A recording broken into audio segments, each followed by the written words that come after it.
नमस्कार दोस्तों, स्वागत है आपका हमारे चैनल पे। तो दोस्तों, हम सभी लोग कंज्यूमर हैं।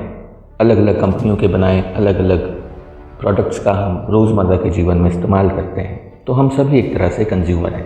लेकिन अभी हाल फिलहाल में एक ऐसी घटना हुई है जिससे एक कंज्यूमर होने के नाते हम सब पे उसका प्रभाव पड़ेगा।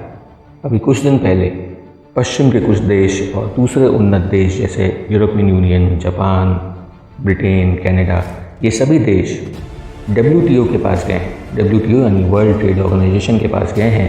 वहाँ पे भारत की शिकायत लेके गए हैं और एक दरख्वास्त लेके गए हैं कि WTO किसी भी तरह भारत पर दबाव डाले और भारत को एक कदम उठाने से रोके। भारत एक ऐसा फैसला लेने जा रहा है जिसका प्रभाव इन सभी देशों पे और इनकी कंपनियों पे पड़ने वाला है, और ये सभी देश इसीलिए WTO के पास गए हैं कि किसी तरह भारत पर दबाव डलवा के भारत की सरकार को ये कदम उठाने से रोका जा सके। तो क्या है ये कदम? भारत ऐसा क्या करने जा रहा है जिसकी वजह से इन सभी देशों में इस कदर खलबली और डर का माहौल फैला हुआ है? तो दोस्तों, हम अक्सर देखते हैं कि बहुत सी ऐसी मल्टीनेशनल कंपनीज़ हैं जो अलग अलग देशों में अपने सामान बेचती हैं। तो अक्सर ये देखा गया है कि वही कंपनीज़ एक ही सामान पश्चिमी देशों में भी बेच रही हैं या विकसित देशों में भी बेच रही हैं, और वही सामान भारत में भी बेच रही हैं।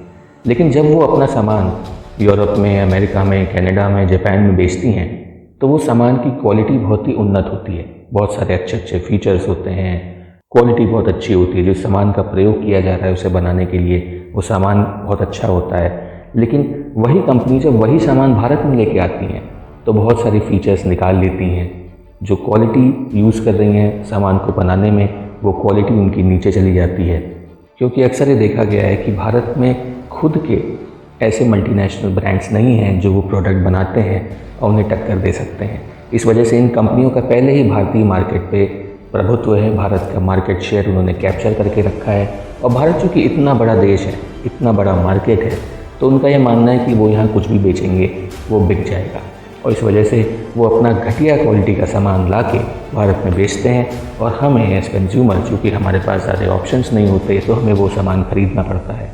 ये वही सामान है जो अच्छी क्वालिटी में पश्चिमी देशों में बिकता है और उसी सामान की ख़राब क्वालिटी भारत में बेची जाती है।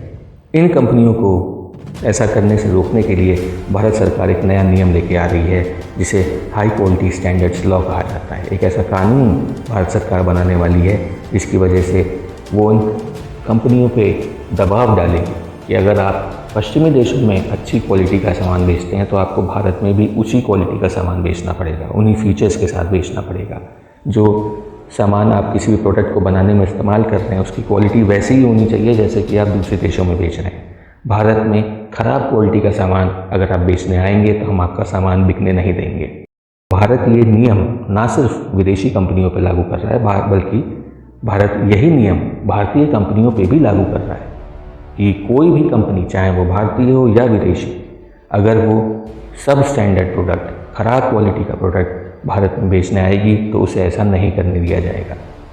दोस्तों, 2021 में हम इसका एक एग्जाम्पल देख चुके हैं जहां भारत ने BIS स्टैंडर्ड्स, जो टॉय मेकिंग कंपनीज थी, खिलौने बनाने वाली जो कंपनियां थीं, उनको BIS स्टैंडर्ड्स के तहत ला दिया, जिसके लिए कोई भी टॉय बनाने वाली कंपनी, खिलौने बनाने वाली कंपनी, अगर वो अपना खिलौना भारत में बेचना चाहती है तो पहले उसे BIS के पास जाके चेक करवाना पड़ेगा कि उसका सामान अच्छा है कि नहीं, उसकी क्वालिटी अच्छी है कि नहीं। बच्चे उस खिलौनों से खेलते हैं तो उस खिलौने में जो मटेरियल यूज़ हुआ है उससे बच्चों की सेहत पर कोई बुरा असर तो पड़ेगा नहीं। और जब ये सारे चेक्स हो जाते हैं और सब चेक्स क्लियर हो जाते हैं, प्रोडक्ट पास हो जाता है, तो कंपनी को BIS से ISI मार्क लेना पड़ेगा। ISI मार्क लेने के बाद ही वो कंपनी अपने खिलौने को भारतीय मार्केट में बेच पाएगी। अब भारत ऐसा ही नियम बहुत सी दूसरी कंपनियों पर भी लागू करने की सोच रहा है। इस नए लॉ के तहत अभी तो पहले 50 प्रोडक्ट ही इस नियम के तहत लाए जाएंगे, लेकिन धीरे धीरे इस नियम को और बढ़ाया जाएगा और फैलाया जाएगा और विस्तार किया जाएगा, और भी नए नए प्रोडक्ट्स इस नियम के तहत ला दिए जाएंगे। और इसलिए जब ये देश WTO के पास गए हैं, उन्होंने अपना विरोध जताया है, भारत से ऐसा ना करने के लिए WTO से आग्रह किया है, तो भारत ने भी अपना साफ साफ जवाब WTO को दे दिया है कि आप हमारे खिलाफ एक्शन तभी ले सकते अगर हम ऐसा सिर्फ विदेशी कंपनियों के लिए करते। तब आप हमसे कह सकते थे कि आप हमारे साथ भेदभाव कर रहे हैं, लेकिन हमने एक नियम बनाया है और हम अपने देश में क्या नियम बनाना चाहते हैं उसके लिए हम आज़ाद हैं। हर कंपनी की ये रिस्पॉन्सिबिलिटी होती है कि अगर वो हमारे देश में आ रही है तो हमारे नियमों का पालन करना उसका दायित्व है। और हम जो नियम बना रहे हैं ना सिर्फ वो विदेशी कंपनियों के लिए बल्कि हमने वही नियम अपनी भारत की कंपनियों पे भी लागू किया है। इसलिए आप हमें इस मुद्दे पे कोई सीख नहीं दे सकते, आप हमें मजबूर नहीं कर सकते हमारा कदम वापस लेने पे। ये बहुत ही अच्छा कदम है। तो दोस्तों, मैं भारतीय सरकार के इस फैसले का बिल्कुल सपोर्ट करता हूँ। ये एक अच्छा कदम है, इससे भारत में भी अच्छी क्वालिटी के प्रोडक्ट्स आना शुरू करेंगे। और आपका इस मुद्दे के बारे में क्या ओपिनियन है, क्या राय है आपकी, उसे प्लीज़ कमेंट सेक्शन में ज़रूर मेंशन करें। और अगर आपने अभी तक हमारे चैनल को सब्सक्राइब नहीं किया है तो मेरी आपसे रिक्वेस्ट है कि प्लीज़ चैनल को सब्सक्राइब करें, वीडियो को लाइक करें और हमें अपना सपोर्ट इसी प्रकार देते रहें। Thank you very much for watching. मिलते हैं अगले वीडियो पे।